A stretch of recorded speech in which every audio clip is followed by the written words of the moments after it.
news and notes to the coaches and players for America's team, let us go inside the stars on 105.3 The Fan. Woo! Took me a while yesterday to gather up all the garbage happening in New York. Now we have our own pile of garbage here with the Dallas Cowboys that we're dealing with, especially defensively.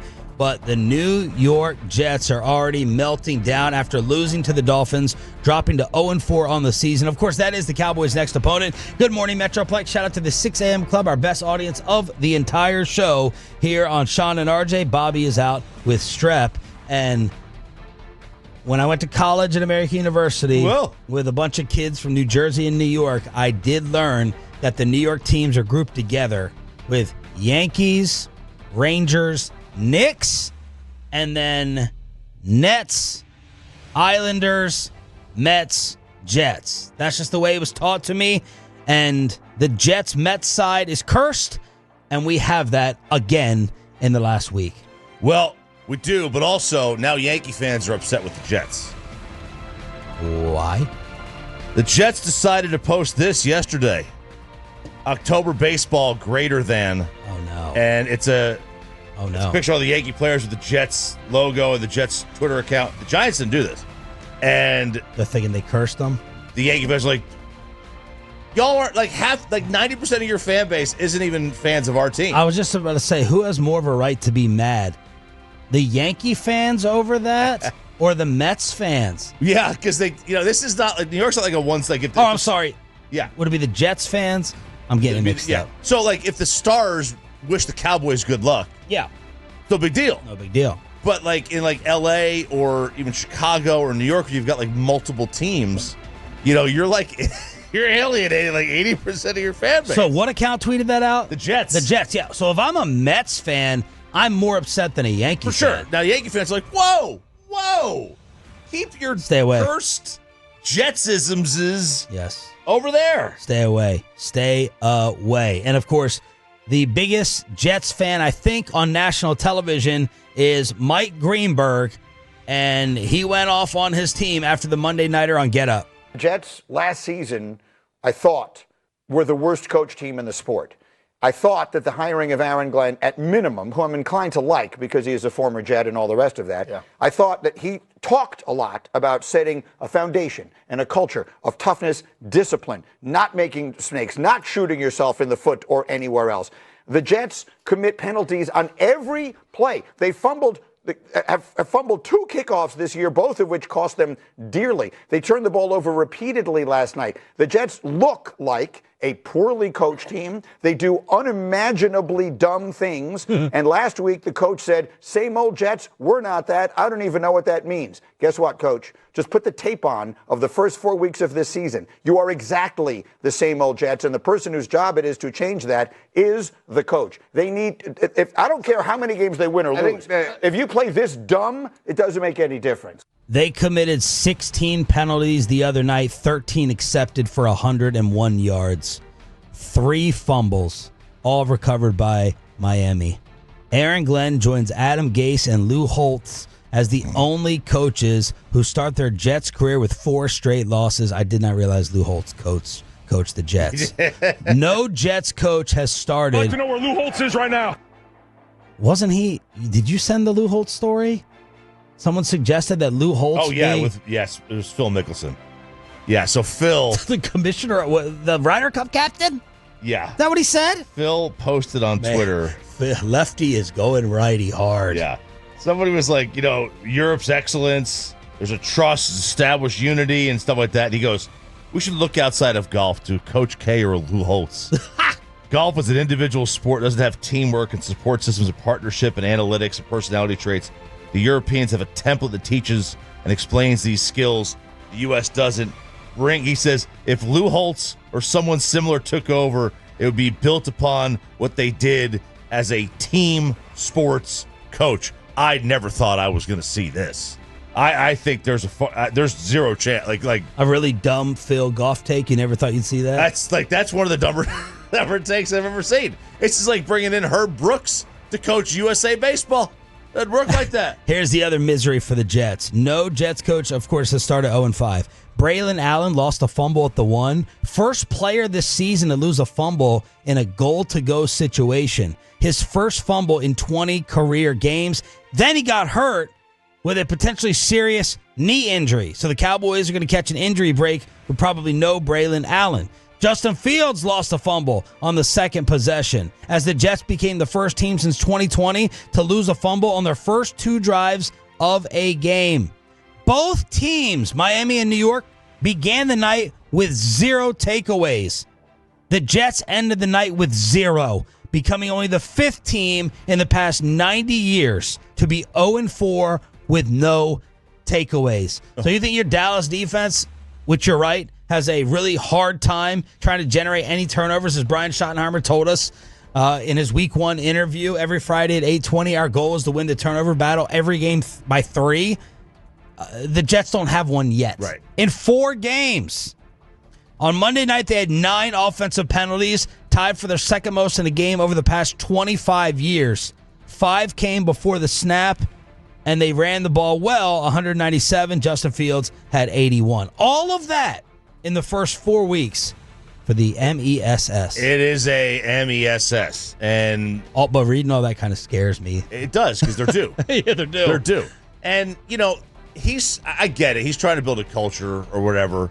I'm calling this the Culture Bowl. The Culture Bowl. Yeah, This really is the Culture Bowl. I mocked that. I made fun of that the other day on KNC. I'm making fun of myself a little bit because I love all the culture stuff. But Brian Schottenheimer and the C word offseason, Aaron Glenn, this is the Culture Bowl. The Culture Bowl. It's because I blame Jet fans here. Like, why would you have expectations coming into this year? Your team isn't very good. You got a rookie head coach trying to build a culture.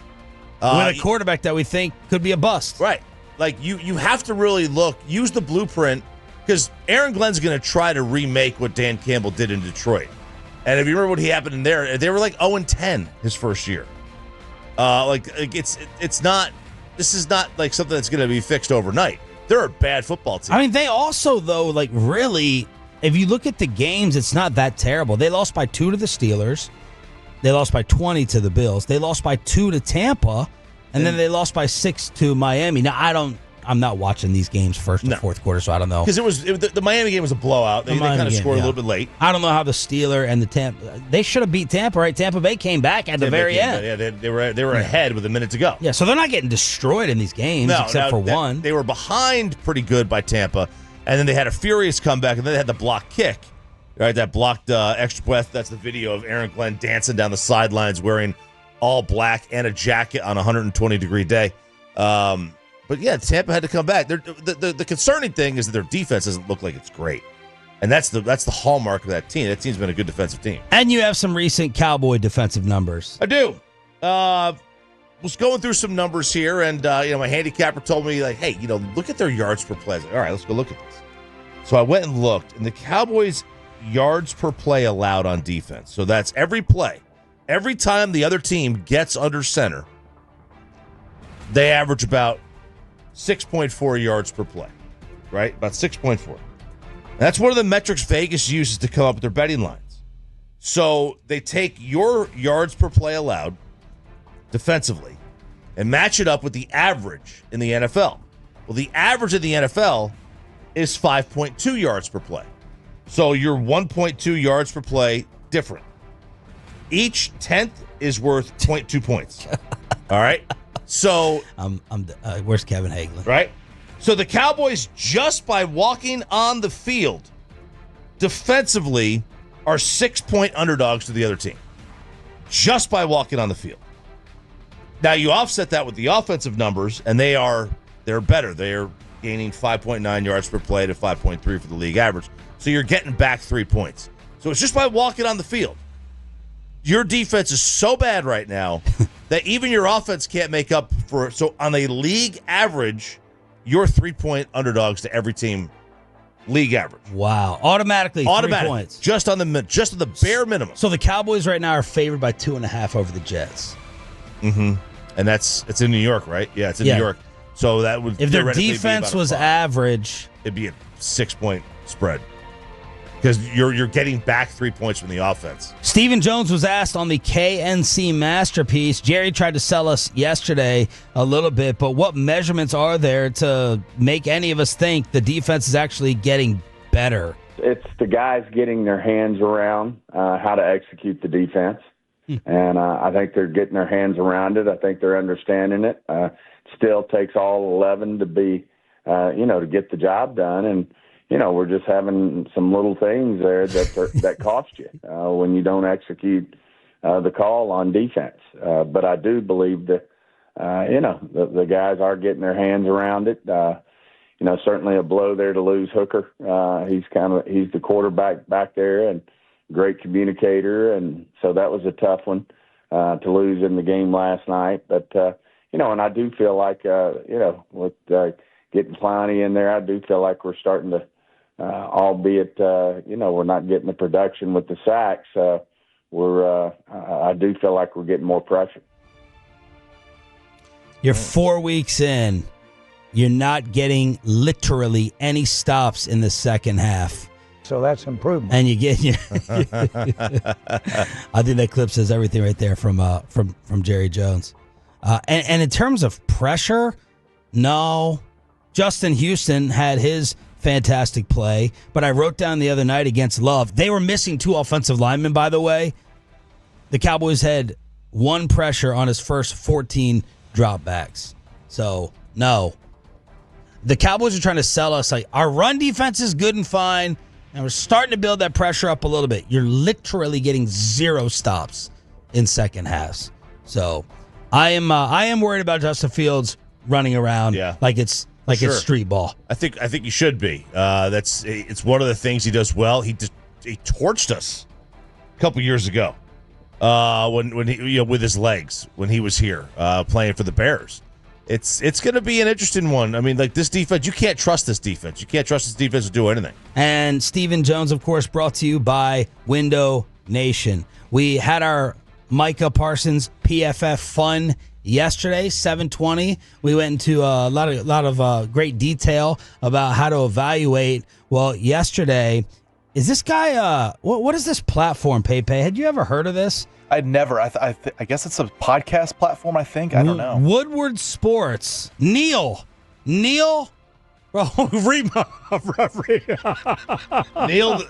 Reba's not a fan of. You don't like Neil? Reba jumped up in his chair. He is not a fan of Neil. I am after he saw the Micah grade. The highest graded player across all positions on Sunday. No. Micah Parsons, a 94.2. PFF, you're a joke of an organization, a flat-out joke. Did you not watch the game yesterday? Even the Glaze Fest that was Sunday Night Football said, hey, we haven't really seen a lot from Micah Parsons, but PFF does, 94.2, highest guy across all positions. PFF, shut your organization down. Shut it down or watch the game. Does he get credit for, like, the losses avoided? Did they put that on the graphic? Does PFF grade him? Micah Parsons, losses avoided. Saved the tie. Yeah, saved the tie. That's 2 separate stats. He's the only player in the NFL that saved the tie this year. Well, I'm shortchanging Micah Parsons in all this. I am. That was the greatest play that happened in all the NFL yesterday. It was the greatest play that happened. And in overtime, and it preserved a tie, and it avoided a loss. So that's Neil.